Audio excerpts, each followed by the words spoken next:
Pessoal, vamos voltar aí, mais um trecho da aula, né? Do alternador. Então vamos ver aqui o seguinte: o alternador ele alimentando uma carga isolada, ou seja, uma carga somente ou um grupo de cargas, ok? Então vamos dizer que essa carga ou esse grupo de carga seja resistiva.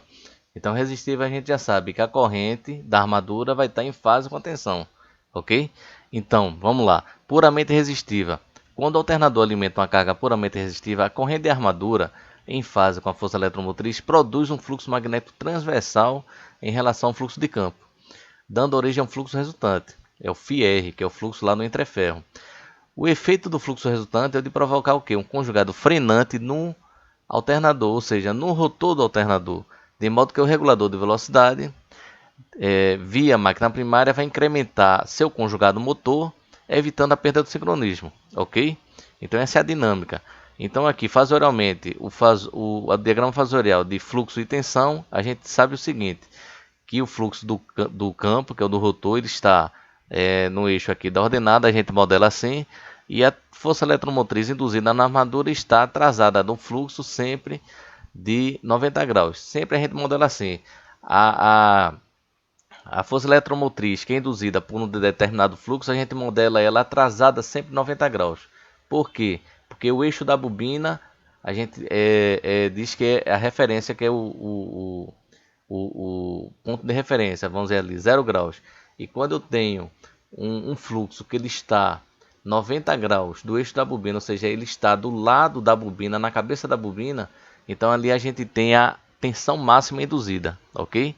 Então por isso que a gente diz o seguinte: quando o eixo do campo, do fluxo de campo está atrasado de 90 graus do eixo da fase da armadura, da bobina da armadura, então a gente tem a tensão máxima ali induzida. Então por isso que a gente coloca a tensão induzida aqui, a força eletromotriz induzida na armadura, atrasada de 90 graus do fluxo do campo. Então sempre é assim, fluxo do campo e a força eletromotriz induzida na armadura.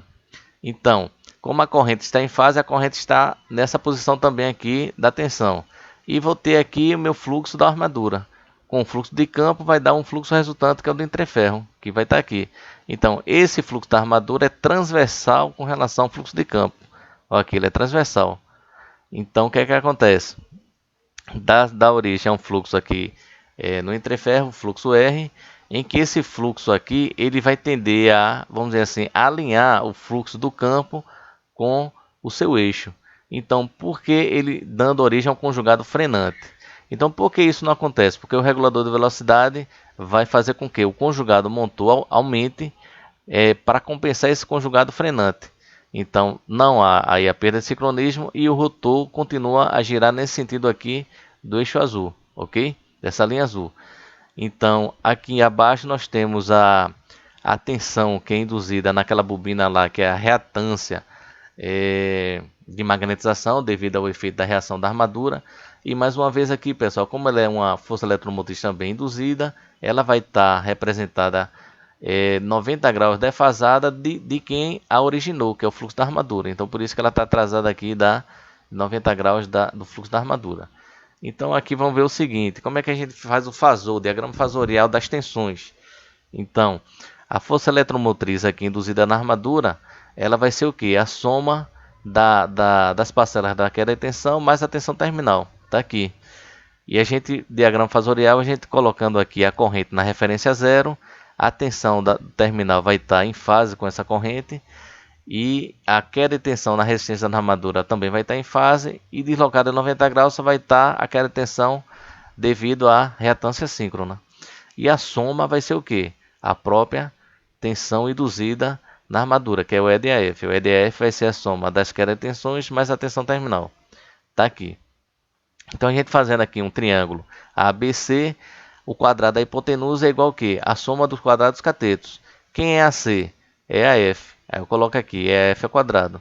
Quem é a B, pessoal? A B, esse trecho aqui é VA mais RA. VA mais RA elevado ao quadrado, que é o lado AB elevado ao quadrado, mais o lado AC ao quadrado, que é o XSA, XSA ao quadrado. Quando eu tiro a raiz quadrada desses dois elementos aqui, dessas duas parcelas, eu tenho meu EAF aqui. É assim que a gente calcula quando ele está ligado com a carga resistiva, ok? Então, E o ângulo de carga, que é o ângulo delta. Esse ângulo delta vai ser o quê? O cosseno de delta vai ser o lado AB dividido pelo lado AC. Quem é AB, pessoal, é VA mais RAIA. Olha aqui. E quem é AC? É o E de AF. E de AF. Esse valor aqui, você tirando o arco cosseno, vai achar o ângulo delta. Então aí está a carga alimentando, o alternador alimentando uma carga resistiva. E agora, professor, como é que fica um reator alimentando uma carga indutiva? Vamos lá. Quando o alternador alimenta uma carga puramente indutiva, a corrente de armadura vai estar o que, pessoal? 90 graus defasada em relação à força eletromotriz. Então vai produzir aí um fluxo longitudinal. Essa corrente de armadura vai produzir um fluxo na reatância de magnetização que vai estar na mesma linha do fluxo do campo. Então, produz um fluxo magnético longitudinal em relação ao fluxo do campo. De efeito, pessoal, desmagnetizante. De modo que a interação do fluxo do campo com o fluxo resultante não provoca um conjugado frenante no alternador.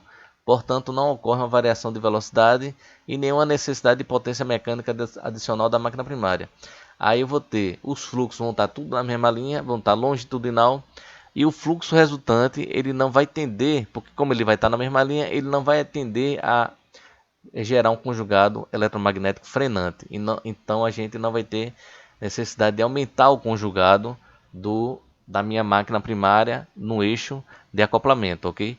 Então, mais uma vez aqui, como só temos aqui uma carga reativa, uma potência reativa, a potência ativa é zero, só tem potência reativa. Como é uma carga indutiva, a potência reativa sai do alternador para a minha carga, do jeito que essa seta está aqui. E como é que fica o diagrama fasorial da tensão com fluxo?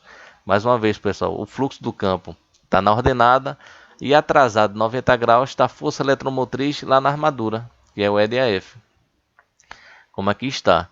E como a corrente é uma corrente puramente indutiva, ela vai estar atrasada do meu E de AF de 90 graus, ok? Em fase sempre vai ficar o fluxo da armadura. E aqui eu vou ter a resultante, que é o fluxo R, que é o fluxo no entreferro. Vai ser o fluxo do campo menos o fluxo da armadura. Então eu vou ter o fluxo resultante aqui. E a minha tensão, que é a força eletromotriz de reação da armadura, que é aquela tensão que aparece lá naquela reatância de magnetização devido ao efeito da reação da armadura, também pelo mesmo princípio, ela é representada no seu valor máximo quando ela está atrasada, ela se localiza fasorialmente no ponto máximo dela, atrasada de 90 graus em relação ao fluxo que a originou, que é o fluxo da armadura.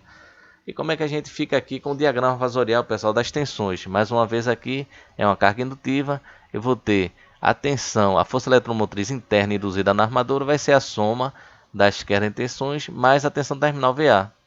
Então, como é que a gente modela isso aí no diagrama fasorial? Mais uma vez aqui, a corrente da armadura vai estar na referência zero. E como é uma carga indutiva, ela vai estar atrasada de um ângulo φ da tensão, V de A. Aí eu vou ter aqui, em fase, a tensão, a queda de tensão na resistência da armadura. E defasado 90 graus da corrente, a queda de tensão na minha reatância síncrona. A soma de cada fasor desse aqui é o meu E de AF. Aqui, ó. E de AF é a soma das parcelas da queda de tensão mais a tensão terminal. A tensão terminal é VA e as duas quedas de tensão é RA e A e mais JXSA. Então a soma é o fasor referente à força eletromotriz induzida na minha armadura. E como é que eu calculo isso aqui, pessoal? Aí vê só, a gente coloca aqui um triângulo ABC, onde AC é a hipotenusa, AB é o cateto e BC é outro cateto. Então, a hipotenusa ao quadrado é igual à soma do quadrado dos catetos. Quem é a hipotenusa? É meu EF. Meu EF é quadrado, vai ser o meu lado, vai ser igual a AB ao quadrado, AB, o lado AB elevado ao quadrado. Quem é AB, pessoal? Esse lado aqui, ó, é essa componente aí de VA, que vai ser VA cosseno de φ, mais RAIA elevado ao quadrado. E quem vai ser esse cateto BC? Vai ser VA seno de delta, que é esse pedacinho aqui, essa componente aqui de VA, VA seno de delta, mais XSA elevado ao quadrado. Quando eu tiro a raiz quadrada disso aqui tudo, eu tenho a minha força eletromotriz induzida. Simples assim. E quem vai ser meu ângulo delta? Eu sei que é meu ângulo φ, que devido à minha carga que eu estou alimentando, e meu ângulo delta vai ser o quê? Como é um triângulo ABC, eu vou ter o cosseno de delta mais φ, o quê? O lado AB dividido pela hipotenusa. Então, cosseno de delta mais φ vai ser VA essa componente de VA, que é VA cosseno φ mais RAIA dividido por EDAF. Como eu sei o ângulo φ, o arco cosseno desse valor aqui, menos o meu ângulo φ, vai dar o meu delta. Simples assim, pessoal. Então, vamos ficar por aqui e depois a gente vai verificar essa parte aí da carga capacitiva, ok?